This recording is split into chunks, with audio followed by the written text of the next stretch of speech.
नमस्कार विद्यार्थी मित्रांनो, आपण स्टडी करूया की सिरीज कॉम्बिनेशन आणि पॅरल कॉम्बिनेशन कॅपॅसिटरचं, जे की कन्फ्यूज करतं आपल्या. इवन त्याचं कंपॅरिझन करूया स्प्रिंग सोबत आणि रेजिस्टन्स सोबत.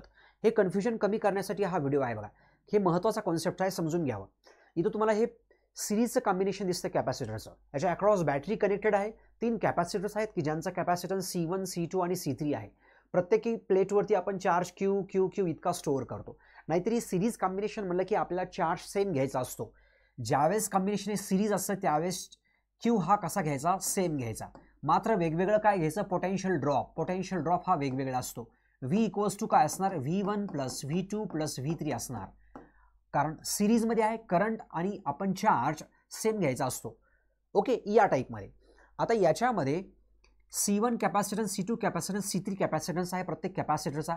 सो सिरीज कॉम्बिनेशनपासून आपल्याला एक इक्विव्हॅलंट सर्किट तयार करायचं. हे घ्या, हे असं इक्विव्हॅलंट सर्किट आहे. इक्विव्हॅलंट सर्किट म्हणजे काय असतं, तिघांना रिप्लेस करून एकच इक्विव्हॅलंट कॅपॅसिटन्स आपल्याला तयार करायचा असतो. तो घ्या, हा असा इतका असणार आहे. हे अशा टाईपची कॅपॅसिटर आपल्याला नवीन भेटला. सो याचा आन्सर काय असणार आहे, याचा आन्सर काय असतं की याचा आन्सर C इक्विव्हॅलंट जर तुम्हाला बघायचं असेल तर ते हे C इक्विव्हॅलंट इक्वल्स टू असतं 1/C1 plus 1/C2 plus 1/C3. हे आलं C इक्विव्हॅलंटचा आन्सर.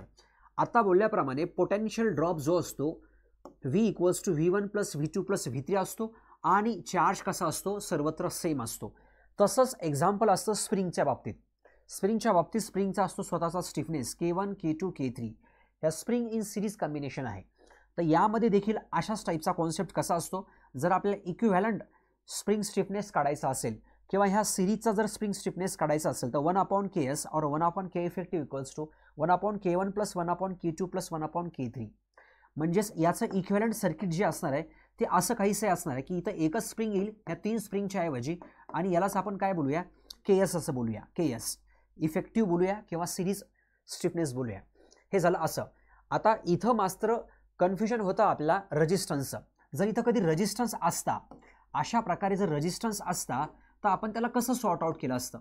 याचं जर आपल्याला इक्विव्हॅलंट काढायचा विचारलं असतं तर याला मात्र उलट घ्यायचं बघा इथे. तो इथं आपण R सिरीज इक्वल्स टू काय केलं असतं, R1 अधिक R2 अधिक R3 असं केलं असतं. हे रेजिस्टन्स आहे. रेजिस्टन्सचा कन्सेप्ट मात्र वेगळा असतो. रेजिस्टन्समध्ये फ्लो होणारा करंट मात्र सेम असतो, याच्यामधला चार्ज सेम असतो. हे सिरीज कॉम्बिनेशन आहे. सिरीजमध्ये रेजिस्टन्स वाढतो, मात्र इथं केस कशी असते, रिव्हर्स असते. हे सिरीज कॅपॅसिटन्स आणि सिरीज आपला स्टिफनेस स्प्रिंग बाबतीचा. पुढचं कॉम्बिनेशन आहे आपलं पॅरलचं. पॅरलमध्ये बघा, कॅपॅसिटर आणि स्प्रिंगला तुम्हाला सारख्याच लेवलला ट्रीट करायचं आहे. ओके, आणि इथं जर रेजिस्टन्स असेल तर याला वेगळं ट्रीट करायचं आहे. आता हे 3 कॅपॅसिटर्स आहेत की ज्याच्यावरती चार्ज वेगवेगळा आहे, Q1 Q2 Q3. कारण इकडनं जाणार चार्ज किती, Q आहे, तो स्प्लिट होणार Q1 Q2 Q3 याप्रमाणे.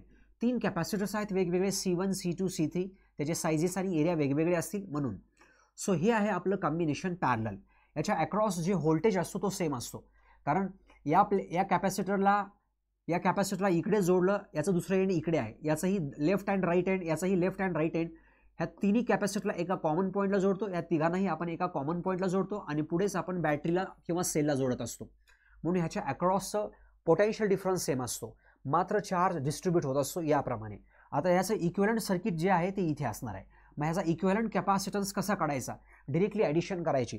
सो इक्विव्हॅलंट कॅपॅसिटन्स आपण असा काढतो, C1 plus C2 plus C3 काढतो पॅरललचा. मात्र याच्यामध्ये चार्ज डिस्ट्रीब्यूट होतो Q1 plus Q2 plus Q3 या टाईपमध्ये. याचं जर सिरीजसोबत आपण स्प्रिंगला जर घेतलं, आपण पॅरलल जर स्प्रिंग घेतल्या अशा, तर या प्रकारे त्याचा आन्सर असणार आहे. K1 plus K2 directly add करायचं, तुम्हाला असा स्टिफनेस भेटतो. इथं जर रेजिस्टन्स असा पॅरलमध्ये जर असता तर त्याचा आन्सर मात्र वेगळा आला असतं. इथं जर रेजिस्टन्सच असता, असा पॅरलमध्ये असता, तर त्याचा आन्सर मात्र वेगळा असतं. त्याचा आन्सर समजा हा रेजिस्टन्स आहे R1 R2 R3.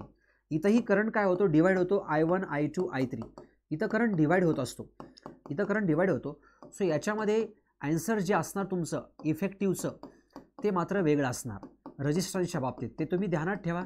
हे कन्फ्युजिंग पॉईंट्स आहेत, म्हणून हे पॉईंट्स आपण टॉप प्रायोरिटी डिस्कस करत आहोत.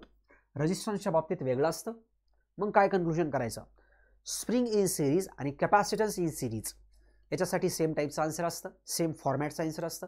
आणि स्प्रिंग इन पॅरलल और कॅपॅसिटर इन पॅरलल याच्यासाठी सारखं असतं, सेम फॉर्मॅटचं आन्सर असतं. मात्र उलट असतं रेजिस्टन्सेसला. असेच महत्त्वाचे कन्सेप्ट्स, कन्फ्युजिंग कन्सेप्ट्स तुम्हाला शिकण्यासाठी तुम्ही नक्की चॅनलला सबस्क्राईब करू शकता, शेअर करू शकता. Thank you students.